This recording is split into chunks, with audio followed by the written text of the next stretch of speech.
एक ऐसी हुकूमत थी कि जिसने हर वक्त फलस्तीन की तारीफ करती रही।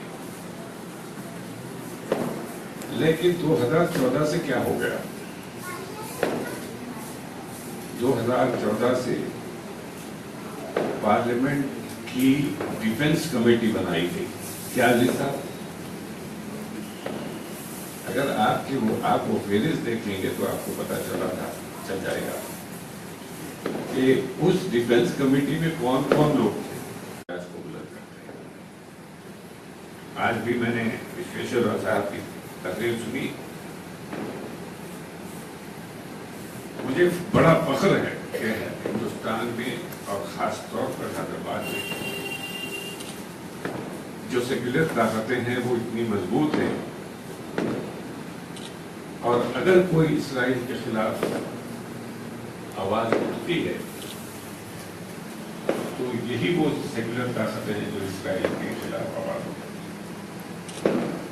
हमारी आवाज तो कमजोर है, मुसलमानों की जो आवाज बहुत कमजोर है, लेकिन मैं समझता हूं कि अगर ये सेक्युलर ताकतें जो हमारे साथ हैं इस्राइल के खिलाफ भी,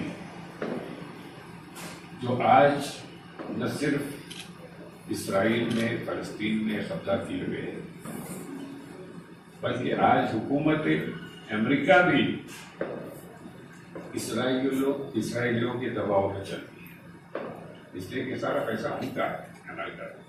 अमेरिका में कुछ नहीं है। पूरे फाइनेंसेस अमेरिका के इस्राइल की जानिब से, इसराइलियों की जानिब से होते हैं। तो लामहला अमेरिका को भी इस बात का लिहाज करना पड़ता है कि इस्राइल की जो बात होती है उस बात को आगे रखे, अपने फैसलों का ऐलान करके।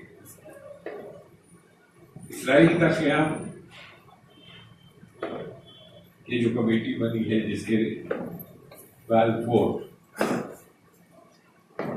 ये उस वक्त बनी थी जब बरतानिया को इजाजत दी गई थी कि वो इस्राइल के क़याम के लिए अपना एक डिक्लेरेशन दाखिल करे।